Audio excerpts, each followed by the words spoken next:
सुप्रभात। मैं हूं जगेंद्र राणा। आज का हमारा आध्यात्मिक विषय है आदर्श गृहस्थ संत। आदर्श गृहस्थ संत। देखिए, बाबूजी श्याम बिहारी लाल जी को एक आदर्श गृहस्थ संत के रूप में जाना जाता है।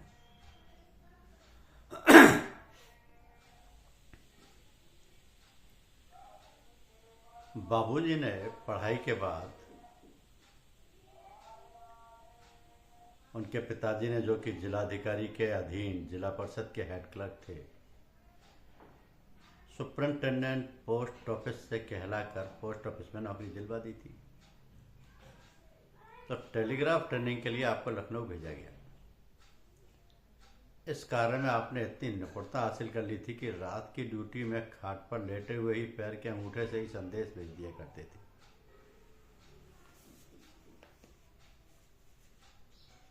आगे प्रोन्नति करते हुए डिप्टी पोस्ट मास्टर आदि पदों पर रहे। ये नौकरी आपके व्यवहार व प्रकृति के अनुसार उपयुक्त थी। इसमें आप अभागढ़, जिला एटा, तिरवा, कन्नौज, मैनपुरी, कायमगंज, कमालगंज और अधिकतर फतेहगढ़ ही रहे। आप बहुत ही नियमित व कर्तव्यनिष्ठ रहे। इन सब जगहों पर आपने अपने सत्संग सेवा का कार्य जारी रखा। अपने अधीनस्थ लोगों के साथ व नए लोगों के साथ प्रेम में व्यवहार करते। पिछले दिनों आपके साथ व नए लोगों के साथ कुछ लोग अचानक मिले। उन्होंने बताया कि वे पुत्रवत व्यवहार करते हैं। अगर हम लोगों को जल्दी जाना होता है तो इशारे मात्र से ही छुट्टी दे देते हैं और कहते हैं कि जाओ, हम देख लेंगे। उनके कार्य में भी सहयोग देते हैं।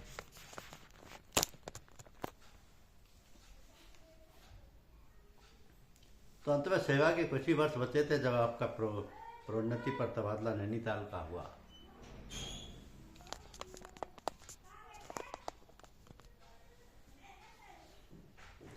ये तो सत्संग की खातिर आपने जाने से मना कर दिया। कहा सत्संग बिखर जाएगा। पदोन्नति छोड़कर फतेहगढ़ ही रहे। आप परिवार में बड़े थे। आपके वैराग्य से आपकी माताजी को चिंता हो गई, इसलिए वो इस फिराक में थी कि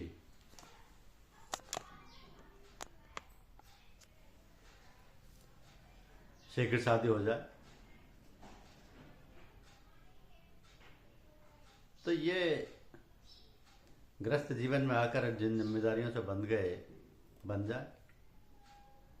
इधर आपके गुरुदेव का भी विचार और शिक्षा थी कि गृहस्थी से अच्छी कोई जगह नहीं है जहां अपने मालिक का पुजारी व दूसरे संसारी मनुष्यों से छुपकर रह सकें, क्योंकि गृहस्थी में रहकर सबकी भांति दुनिया के तरीके पर रहनी सहनी रखनी पड़ेगी। सबकी भांति सुख दुख उठाना ही पड़ेगा। अतः दूसरे लोगों से परेशान नहीं करेंगे।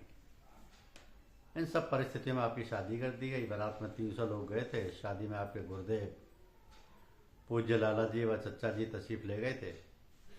शादी बड़ी धूमधाम से संपन्न हुई। इस बात का हमारी माता जी को बड़ा गर्व था।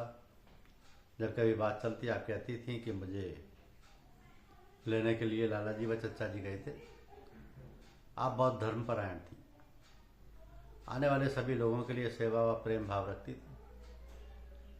अपने पति के छोटे भाइयों व बहनों को यथोचित प्रेम सम्मान देकर प्रेम के बंधन में हमेशा बांधे रही। परिणाम स्वरूप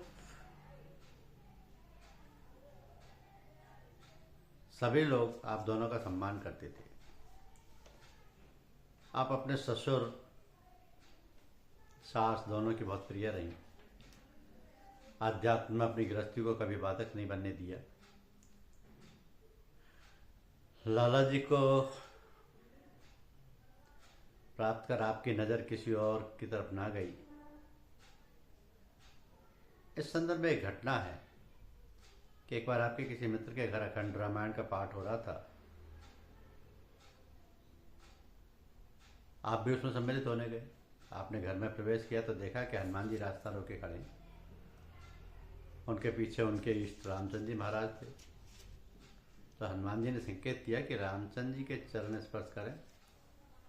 आप क्षण मात्र को सोचने लगे, इतने में भगवान राम पूज्य लाला जी महाराज की सूरत में बदल गए और आपने उनके चरण स्पर्श किए।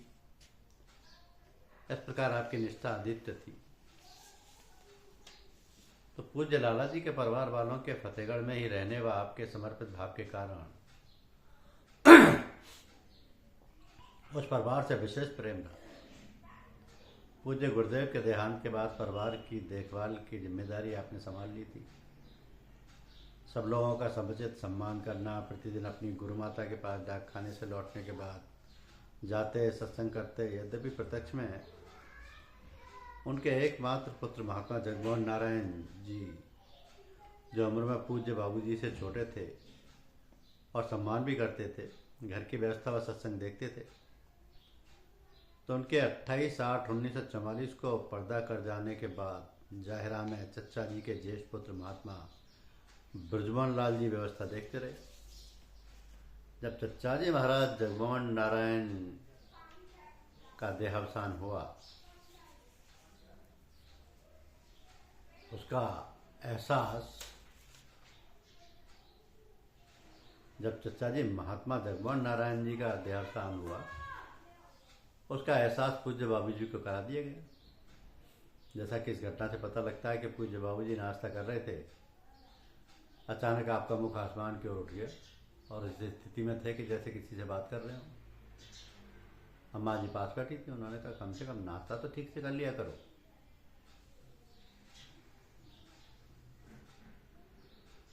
इस पर आपने अपने हाथ उठाकर चुप रहने का संकेत किया। इसके बाद आपने कहा कि लगता है जग्गू लाला जी के पुत्र नहीं रहे। अम्मा ने कहा, ये क्या कह रहे हो, कच्ची गृहस्थी है।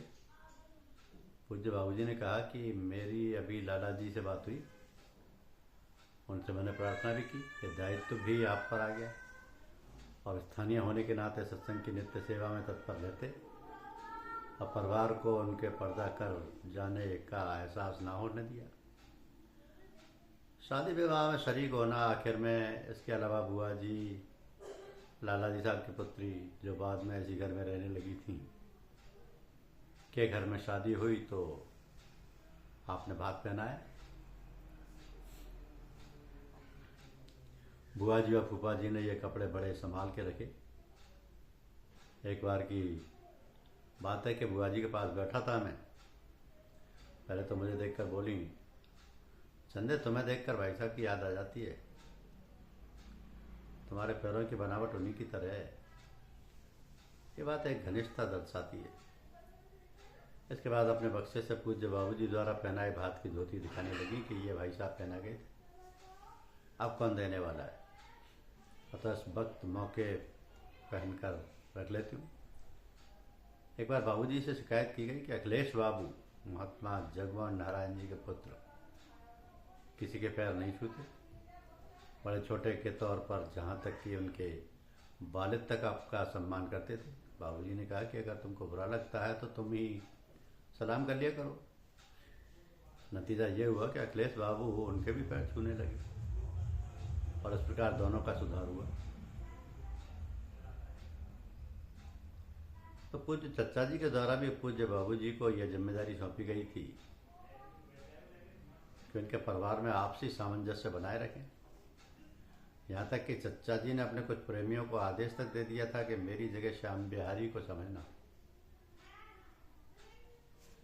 इस प्रकार आपको दो महान संतों का प्रेम विश्वास हासिल था और आपने ताउम्र अपनी जिंदगी इसी देख रेख व आदेशों के पालन में लगा दी और घर से दूर नहीं हुई। तो दोनों घरों में होने वाली दीनी अथवा दुनियावी कार्यों में किसी प्रकार की रेखा नहीं खींची थी। भंडारे पर साधारणतः पूज्य दादी जी, पूज्य लाला जी साहब की पत्नी की उपस्थिति में घर पर ही भोजन की व्यवस्था रहती थी। उसमें अम्मा अगर किसी वक्त कुछ देर से पहुंची तो दादी जी देखते ही कहती थी कि देखो घर की बहुएं अब निकल कर आ रही हैं। तो अम्मा बिना कुछ कहे पैर छूकर चादर उतार कर सीधे रसोई की व्यवस्था देखने पहुंच जाती थी। तो शादी ब्याह में तांगा भेजकर बुलाया जाता था, जबकि घर कुछ ज़्यादा दूर नहीं था। मेरी प्रारंभिक परवरिश भी उसी घर में हुई, जैसा कि अम्मा बताती थीं कि हाथ मुंह धुलाकर मुझे दादी जी की देखरेख में पहुंचा दिया जाता था। अगर किसी दिन भेजने वाला ना हुआ तो मैं रो धो कर शोर मचाता था। अम्मा फुर्सत होकर भेजने जाती तो दादी जी यही कहती कि तुम क्यों रखे थी मेरे बच्चे को, और दिन में जब जो खाने को कहता उसकी व्यवस्था की जाती थी। तो पिछले दिनों छोटे छोटे बर्तन चाची जी ने सफाई के वक्त दिखाए थे कि तुम्हारी दादी ने तुम्हारे लिए खरीद रखे थे। 5-6 बरस के होने पर दादी जी ने ये समझा कर कि भैया घर छोटा पड़ता है, काफ़ी लोग हैं, इसलिए 2 मकान लिए हैं, ये भी मेरा ही घर है, ये कहकर रहने को कहा। तो चाचा जी के पुत्र अखिलेश बाबू व दिनेश बाबू अगर शाम को घर पर नहीं होते तो बड़े फूफा जी श्री महाराज नारायण जी ढूंढते हुए मेरे घर ही आते थे, और अगर मैं घर पर नहीं होता तो दिनेश के पास होने का शक होता था। तो पिछले दिनों चाचा जी के छोटे दामाद घनिष्ठता का उल्लेख करते हुए बता रहे थे कि जब मैं बरेली से आता था तो ताई जी के पास अखिलेश या दिनेश चले जाते थे, ले जाते थे। कभी समय हुआ और ये लोग ना दिखे तो स्वयं ही चला जाता था कि जाना ही है। इस प्रकार दोनों परिवारों में फर्क नहीं मालूम होता था। इसी प्रकार चाचा जी साहब के परिवार के साथ संबंध थे। उनके ज्येष्ठ पुत्र महात्मा ब्रजमोहन लाल जी जब भी भंडारे अथवा इसके अलावा आते तो बाबूजी से मिलने जाते, भोजन वगैरह होता था। इसी प्रकार अन्य भाइयों से भी समुचित संबंध थे। आज भी यह परंपरा कायम है। चाचा जी के ज्येष्ठ पुत्र महात्मा ओंकार नाथ जी के यहाँ जो भी शादी ब्याह आदि हुए समाचार आया, हम लोगों ने शिरकत की। मैं नौकरी लगने से पूर्व परीक्षा देने व अन्य कार्यों में लखनऊ जाता तो निसंकोच चाची जी, धर्मपत्नी महात्मा ब्रजमोहन लाल जी के पास जाकर रुकता, वह वहीं से वापस आ जाता तथा परिवार की भांति रहता। तो एक बार लखनऊ गया था, तब आदरणीय ओंकार भाई साहब भी शनिवार को कानपुर से आए थे। वो तैयार होकर खाना खाने के लिए गए। चौका आंगन में था, चाची जी खाना बना रही थी। 2 पट्टे बैठने के लिए डाले गए। एक ही थाली में मैंने व भाई साहब ने खाना खाया। आज भी जब से मैं यहाँ आकर रहने लगा, भाई साहब फतेहगढ़ आने पर अपने ताऊ जी को सलाम करके समाधि पर अवश्य आते हैं। वह जैसा समय होता है उसके अनुसार रुककर जलपान ग्रहण करते हैं। एक बार ईस्टर के भंडारे के समापन के वक्त लाला जी को श्रद्धांजलि देते हुए महात्मा ओंकार नाथ जी ने बयान किया कि मेरे ताऊ जी साहब महात्मा श्याम बिहारी लाल जी साहब, जो एक मामूली से मकान में रहते थे, फकीरी उनसे झलकती थी। लाला जी का प्रभाव उनके अंदर से फूट फूट कर निकलता था। तो लाला जी के भंडारे में हमेशा शिरकत करते। अगर कोई घर आ जाता था तो उसे वहीं भेजते और प्रोग्राम में शामिल होने को कहते, यहाँ तक कि खुद भी चले आते। यह देख पर सुनकर मुझे बड़ा आनंद आता था। तो पूज्य बाबूजी के प्रति चचा जी के घनिष्ठ से संबंध की बाबत चचा जी डॉक्टर श्यामलाल जी, बाबूजी के गुरु भाई, ने बताया कि जब मैं छुट्टियों में कानपुर चचा जी से मिलने जाता, वापसी में चचा पूछते कि फतेहगढ़ होकर जाओगे? तो चलो मैं भी फतेहगढ़ हो जाऊँगा। उस समय भाई साहब कमालगंज में डाक खाने में तैनात थे। बाबूजी तो जो सड़क से दूरी पर था, रास्ते में चचा प्रोग्राम बनाते कि कमालगंज में श्याम बिहारी से भी मिलते चलते हैं। इधर चचा का सोचना हुआ, इधर भाई साहब सड़क पर आकर चचा के इंतजार में खड़े हो जाते। तो भाई साहब ने कभी चचा को मौका नहीं दिया कि वह सीधे उनके घर गया। कमालगंज जाता, भाई साहब को खड़ा देखकर चचा कहते देखो वो खड़े। फिर भाई साहब चचा जी के घर ले जाते। तो बाबूजी को दोनों परिवारों की फिक्र रहती कि सत्संग की व्यवस्था सुचारू रूप से चलती रहे। इशारों में उचित निर्देश भी दे देते थे। चचा जी महाराज ब्रजमोहन लाल जी के देहावसान के बाद की बात है कि जिसे आदरणीय भाई साहब महात्मा ओंकार नाथ जी ने वक्त मौके बताया कि ईस्टर का भंडारा था। पूज्य ताऊ जी महात्मा श्याम बिहारी लाल जी ने मुझे आदेश दिया कि ओंकार, मैं तुमसे कुछ सुनना चाहता हूँ। मैंने बैठे बुजुर्गों की ओर इशारा किया, परंतु उन्होंने पुनः मुझसे बोलने का। उसके बाद शाबाशी देते हुए कहा कि मुझे तुमसे यही आशा थी और मुझे तसल्ली हो गई कि तुम इस काम को आगे बढ़ाओगे। ओंकार भाई साहब ने बताया कि मैं बड़े शौक से कार्य करने लगा। 20-25 लोग आने लगे थे। यहाँ आने पर भी मुझसे पूछते थे, पूज्य ताऊ साहब ने मुझे पत्र लिखा, मैं तुम्हारे जज्बे से बहुत खुश हूँ, परंतु एक बात का ख्याल रखना, जब बुजुर्गों के काम का ख्याल ध्यान में आए तो ये ध्यान रखना कि दावत खुदा हो, दावत खुदी नहीं। ये शब्द आज तक मुझे याद है। इस प्रकार इन परिवारों के लोगों को आगे बढ़ाने और समुचित निर्देश देने में संतोष प्राप्त हुआ। तो जैसे परिवार व हमारे परिवार के साथ नज़दीकी बरकरार रही।